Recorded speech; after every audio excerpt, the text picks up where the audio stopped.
लेना बहुत अच्छी तरह। शंकर को जल चढ़ाएं तो खड़े होकर चढ़ाएं कि बैठ कर चढ़ाएं। अब दो तरह का शिवलिंग है मंदिरों में, दो तरह का शिवलिंग का निर्माण होता है, ठीक है। एक विष्णु शिवलिंग, एक शक्ति पार्वती शिवलिंग।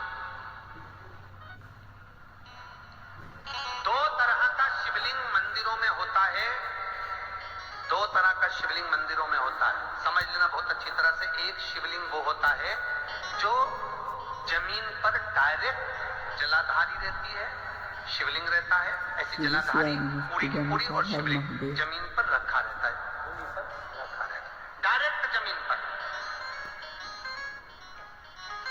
आप जल ले जाकर चढ़ाए, निकल गया रास्ते से। एक शिवलिंग जो जमीन पर डायरेक्ट शंकर भगवान की जलाधारी और शिवलिंग रखा रहता है, वो शक्ति शिवलिंग कहलाता है। पार्वती का हस्त कमल उस शिवलिंग के सम्मुख में, और दूसरा शिवलिंग एक डमरू जैसा होता है। अब वो हम उसको कैसे डमरू शिवलिंग होता है, ऐसा उसका स्टैंड होता है, ऐसा स्टैंड होता है, नीचे शिवलिंग रखने की जगह होती, फिर ऐसा होता है, फिर उसके ऊपर इस तरह शिवलिंग रखा होता है। एक दर्शन करें आप लोगों ने। अब फिर इसके ऊपर शंकर भगवान का शिवलिंग रखा होता है, ठीक है। इस तरह का जो शिवलिंग होता है, एक डायरेक्ट नीचे रखा हुआ शिवलिंग, और एक भगवान जो नीचे डमरू जैसी आकृति होती है, इस पे जो डमरू जैसा जो भाग बना होता है, ये भगवान विष्णु का हस्त कमल है, और ऊपर का जो भाग है वो भगवान ब्रह्मा का हस्त कमल है। इसको विष्णु शिवलिंग कहते हैं।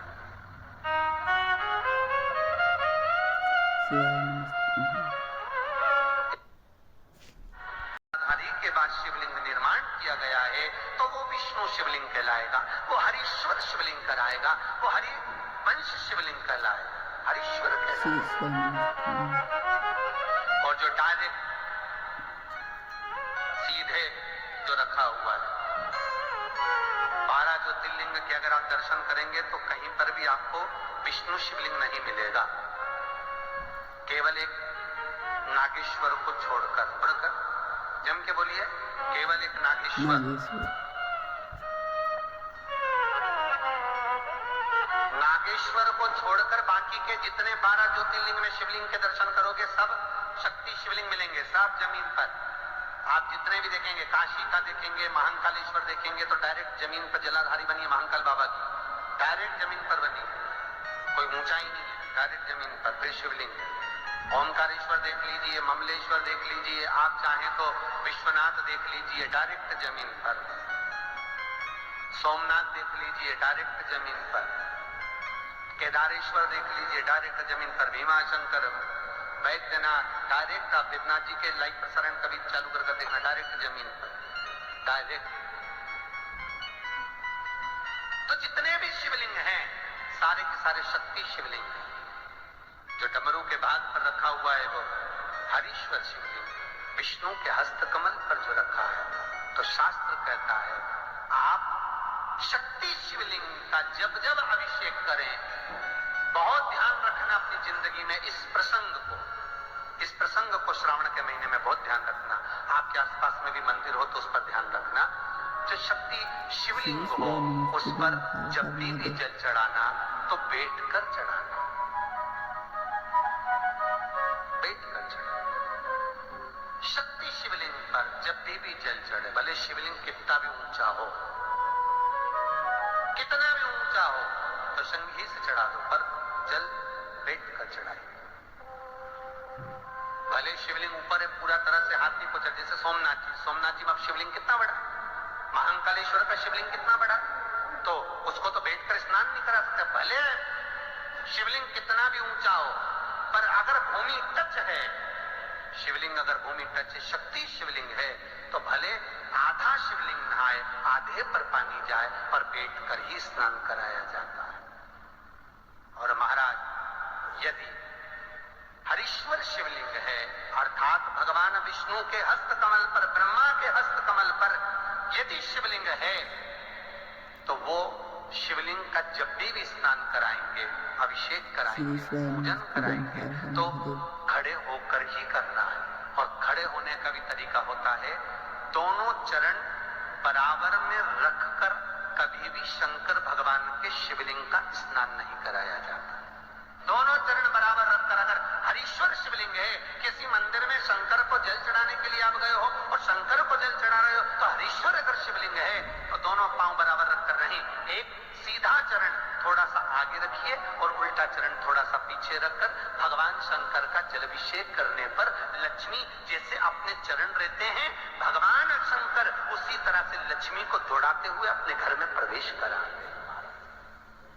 लक्ष्मी भागती हुई, अगर जो पुष्टि मार्ग से जुड़े होंगे, जो भगवान ठाकुर जी की सेवा करते हैं, पुष्टि मार्ग से जुड़े हों, श्रीमद वल्लभाचार्य जी से, वल्लभ कुल बालकों से जिनका ब्रह्म संबंध हुआ है, ऐसे अगर जीव हैं, वैष्णव जीव हैं, तो वो दर्शन करते होंगे ठाकुर जी, यमुना जी और महाप्रभु जी का। तो कैसा दर्शन करेंगे? श्रीनाथ जी का दर्शन करेंगे तो दोनों पांव श्री जी बाबा के, मेरे ठाकुर जी के बराबर पर है, नाथ द्वारा वाले श्री जी बाबा के, गोवर्धन नाथ जी के दोनों पांव चरण बराबर। श्रीमद वल्लभाचार्य जी का दर्शन करेंगे तो दोनों चरण बराबर के फोटो में मिलेंगे। पर यमुना जी का अगर आप दर्शन करेंगे, पटरानी यमुना जी का जब दर्शन करेंगे तो यमुना जी का चित्र का दर्शन करेंगे तो यमुना हमेशा एक पांव यमुना जी का आगे मिलता है। क्यों? जो वैष्णव ठाकुर का दर्शन करे, श्रीमद वल्लभाचार्य जी के अनुसार भगवत चर्चा करे, उसके यहाँ यमुना डमरू आकृति पर, अगर ऊंचाई पर है, हरीश्वर है, तो फिर जल खड़े होकर चढ़ाए, चरण आगे पीछे। बहुत ध्यान देना हरीश्वर शिव का वर्णन महाराज बहुत सुंदर बात कही है, बहुत ध्यान से सुनिएगा। शक्ति शिवलिंग के ऊपर जो जलाधारी लगती है, शक्ति शिवलिंग के ऊपर जो जलाधारी लगती है, वो 5 मिनट, 10 मिनट, आधा घंटा रखकर 24 घंटे के लिए हटा सकते हो।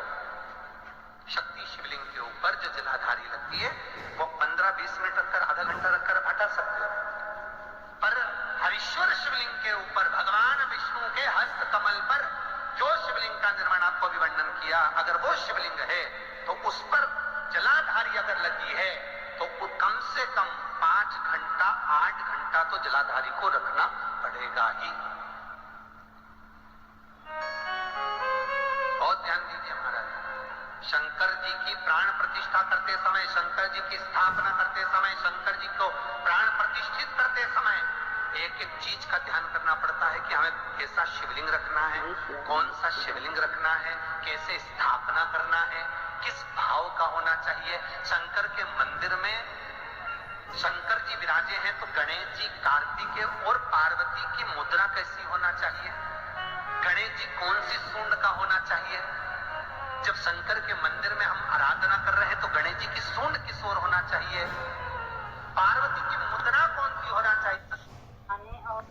आशा करती हूँ कि आप सभी को वीडियो पसंद आई होगी और लाइक कमेंट तो अवश्य करेंगे। पूज्य प्रदीप मिश्रा जी ने बताया कि शिवलिंग 2 प्रकार के होते हैं। सब शक्ति शिवलिंग पर हमें हमेशा बैठकर ही जल चढ़ाना चाहिए, पूज्य प्रदीप मिश्रा जी ने हमें ये बताया है।